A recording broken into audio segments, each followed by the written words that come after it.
Isang mapagpalang hapon ng November 14, 2024, kabayan. Narito po ang pinaka-latest update natin dito sa bagyong Ophel at dito rin po sa bagyong Pipito.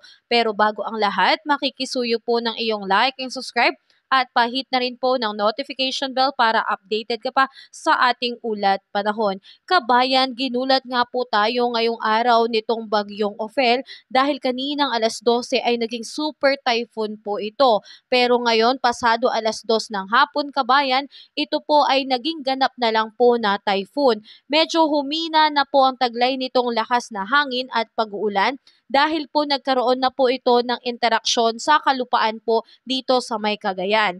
Dahil po ito po ay naglandfall kanina lamang dito po sa may Bagao, Cagayan. Pero ngayon, kabayan, dahil sa interaksyon nga ulit nito, ay humina na po. Sa ngayon, kabayan, patuloy pa rin po na ang mata at sentro nitong bagyong Ophel ay nasa coastal water pa rin po ng Bagao, Cagayan. At taglay nito ang lakas na hangin na aabot na po ng 175 kilometers per hour.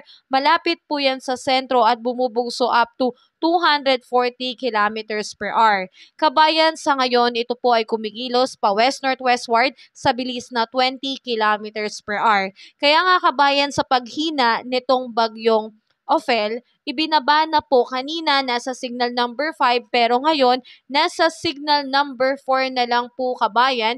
Ito pong mga area na aking babanggitin. Signal number 4 po dito, kabayan, sa may Babuyan Island and the northern and eastern portion ng mainland Cagayan. Kasama po ang lugar ng Santa Teresita, Balisteros, Apari, Camalaniugan, Bugoe, Laulo, Alacapan, Gataran, Bagao, Peña Blanca, Gonzaga at Santa Ana. At kasama rin sa signal number 4 ang northeastern portion ng Isabela, kasama dyan ang Maconacon at Divilacan. Kaya pinag-iingat pa rin po ang ating mga kabayan dyan. Meron po tayong 12 hours warning lead time para paghandaan po ang lakas na hangin na pang signal number 4. Kabayan, nakababa naman po sa signal number 3. Ito pong mga area dito pa rin po sa Luzon, kasama po dyan ang Batanes, ilang bahagi ng Cagayan, the northern, central, and eastern portion ng Isabela, kasama po ang northern portion ng Apayao at dito rin po sa northern portion ng Ilocos Norte. Samantalang nasa signal number 2 naman po, kabayan, ngayon, ito pong malaking bahagi ng Luzon, kasama po dyan ang western and southern portion ng Isabela. Dito rin, kabayan, sa ilang bahagi ng Apayao, Kalinga, and the southern portion ng Abra, at sa eastern portion ng Mountain Province and also eastern portion ng Ifugao, at ilang natitirang bahagi ng Ilocos Norte, nasa signal number 2. Meron tayong warning lead time na 24 hours kaya tayo po ay mag-antabay at maghanda. Samantalang nakababa naman po sa signal number 1, ito pong bahagi pa rin po ng Luzon, kasama dyan ang ilang bahagi ng Isabela, Quirino, Nueva Vizcaya, ilang bahagi ng Mountain Province, the rest of Ifugao, ilang bahagi ng Abra, the northern portion ng Benguet, kasama rin ng Ilocos Sur, the northern portion ng La Union at dito rin po sa northern portion ng Aurora. Sa ngayon, kabayan, kahit medyo humina na po itong si Bagyong Ophel, meron pa rin pong high risk of life-threatening storm surge dito po sa may mga lugar, lalo na po sa mga coastal locality na aking pong babanggitin dito po sa may Batanes, Ilocos Norte, Ilocos Sur, Cagayan, including Babuyan Island, Isabela, and the northern Aurora. Makakaranas po, kabayan, ng alon na abot po sa 3.0 meters in the next 48 hours. Kaya yung mga kababayan natin na dyan nakatira, malapit po sa baybayin, ay kung maaari pong lumikas, ay gawin na po natin dahil magiging mataas po ang alon sa ating mga baybayin. Sa ngayon, ang latest track nitong bagyong Ophel, ito po ay nasa landmass ng Bagao, Cagayan kaninang 1:30 p.m.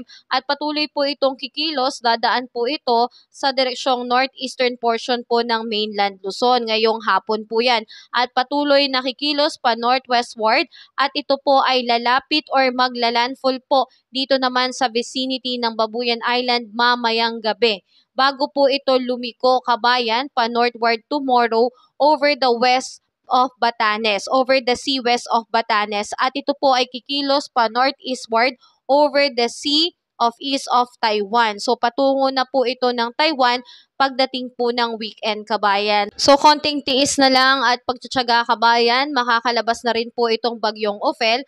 At asahan natin, kabayan, na unti-unti na rin po itong hihina dahil nga po nagkakaroon po ito ng interaksyon lalo na dito sa kalupaan ng Luzon nang ito po ay naglandfall. At ganoon din, kabayan, kapag naglandfall din po ito sa Babuyan Island, unti-unti na rin po itong lalabas ng Philippine Area of Responsibility pero sa mahinang category na po, kabayan. So yan po yung antabayanan natin. Samantalang, kabayan, update naman po tayo dito po sa bagyong Pipito.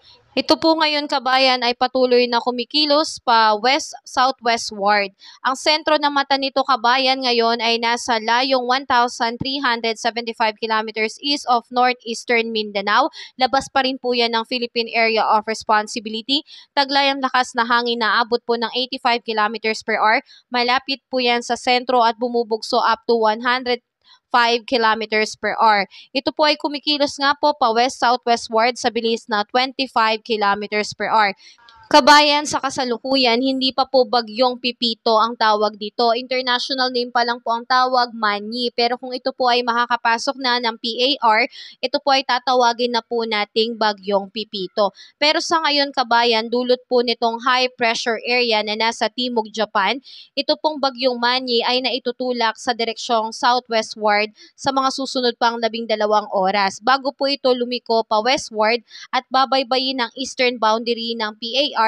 Kapag pumasok nga po ito po tatawagin nating bagyong Pipito at inaasahan ang pagpasok nito ay ngayong gabi rin po, alas 8 ng gabi. Kaya atin po itong paghandaan. So inaasahan din, kabayan, na magkakaroon po tayo ng dalawang senaryo na oobserbahan sa mga susunod na oras kung paano nga po o saan nga po ang landfall nitong bagyong Pepito. Una nating senaryo, kabayan, sa pagpasok nito sa PAR, ito ay kikilos pa west-northwestward at posible pong maglandfall dito po sa southern Luzon during the weekend. Posibleng by November 16 to 17. Kaya atin po yung paghandaan, lalo na po sa mga kababayan natin na nakatira dito sa southern Luzon. At samantalang meron po tayong pangalawang senaryo, posible naman po na ito po ay maglandfall over the weekend dito po sa eastern coast ng Central Luzon patungo sa eastern coast ng Eastern Visayas. So yan po yung posibleng maging track nitong bagyong Pepito. Pero, kabayan, inaasahan na patuloy po itong lalakas, itong bagyong Pepito o Manny na ngayong araw ay inaasahan na magiging severe tropical storm ito at by tomorrow, kabayan, ito po ay magiging typhoon na.